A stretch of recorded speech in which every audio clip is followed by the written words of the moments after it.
Hello guys, welcome back to my channel. അപ്പോൾ ഞാൻ ഇന്ന് വന്നിട്ടുള്ളത് ഒരു സോപ്പ് മേക്കിംഗ് വീഡിയോ ആയിട്ടാണ് കേട്ടോ. അപ്പോൾ വീട്ടിൽ തന്നെ ഒരു ബ്യൂട്ടി ബാർ ഉണ്ടാക്കി നോക്കിയാലോ. അപ്പോൾ അതിന് വേണ്ടിയിട്ട് നമ്മൾ സോപ്പ് ബാർ വാങ്ങിച്ചിട്ടുണ്ട് കേട്ടോ. ഓൺലൈനായിട്ട് വാങ്ങിച്ചിട്ടുള്ളത്. അപ്പോൾ ഇത് രണ്ടാമത്തെ പ്രാവശ്യമാണ് ഉണ്ടാക്കുന്നത് കേട്ടോ. ആദ്യത്തെ വട്ടം സക്സസ്ഫുൾ ആയിട്ടുണ്ടായിരുന്നു. അപ്പോൾ ഇത് രണ്ടാമത്തെ വട്ടം നമ്മൾ റൈസ് ഫ്ലോറും അലോവേര ജെല്ലും ഉപയോഗിച്ചിട്ടാണ് ഈ ഒരു ബ്യൂട്ടി ബാർ ഉണ്ടാക്കുന്നത് കേട്ടോ. നമ്മുടെ സ്കിന്നൊക്കെ ഒന്ന് ബ്രൈറ്റ് ആവാനും ഒന്ന് സോഫ്റ്റ് ആവാനും ഒക്കെ ഹെൽപ്പ് ചെയ്യുന്ന കുറച്ച് ഇൻഗ്രീഡിയൻസ് ഒക്കെ ഈ ഒരു സോപ്പിൽ ചേർക്കുന്നുണ്ട്. നമ്മളുടെ സാധാ ഉപയോഗിക്കുന്ന സോപ്പിനേക്കാളും പത കുറവായിരിക്കും കേട്ടോ അതിൽ. പക്ഷേ നമ്മൾ പത ഉപയോഗിക്കാതെ അധികം ഇല്ലാത്ത സോപ്പാണ് കേട്ടോ കൂടുതലും നല്ലത്.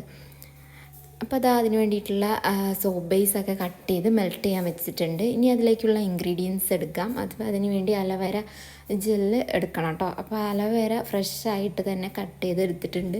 നമ്മളുടെ മുറ്റത്ത് ഒരുപാടുണ്ട് കേട്ടോ അലോവേര.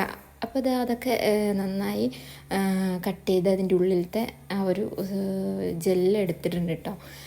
അതിനുശേഷം അത് മിക്സിയിലിട്ട് അരിപ്പൊടിയുടെ ഇതിൽ കൂടെ നമ്മൾ നന്നായി അരച്ചെടുക്കണം. അപ്പോഴത്തേക്ക് നമ്മുടെ സോപ്പ് ബേസ് ഇതാ മെൽട്ടായിക്കൊണ്ടിരിക്കുന്നുണ്ട്. ഏകദേശം നന്നായി മെൽട്ടായി കഴിഞ്ഞാൽ നമുക്കതിലേക്ക് വൈറ്റമിൻ ഇ ക്യാപ്സ്യൂൾ ഒഴിച്ചു കൊടുക്കാം കേട്ടോ. ഏകദേശം ഒരു 4 എണ്ണമൊക്കെ ഒഴിച്ചു കൊടുക്കുന്നുണ്ട്. അതിനുശേഷം നമുക്കതിലേക്ക് ഗ്ലിസറിനാണ് കേട്ടോ ആവശ്യമായിട്ടുള്ളത്. അപ്പോൾ ഒരു ടേബിൾ സ്പൂൺ ഗ്ലിസറിൻ കൂടി ഒഴിച്ചു കൊടുക്കുന്നുണ്ട്. നമ്മുടെ സ്കിന്നൊന്ന് ബ്രൈറ്റ് ആവാനും സോഫ്റ്റ് ആവാനൊക്കെ ഹെൽപ്പ് ചെയ്യും കേട്ടോ. അപ്പോൾ അതിന് ശേഷം നമ്മളിതാ അലോവേര മിക്സും അരിപ്പൊടിയുടെ ആ മിക്സും കൂടിയിട്ട് അരച്ചെടുത്തിട്ടുള്ള ആ ഒരു മിശ്രിതം ഇതിലേക്ക് ഒഴിച്ചു കൊടുക്കുന്നുണ്ട് കേട്ടോ.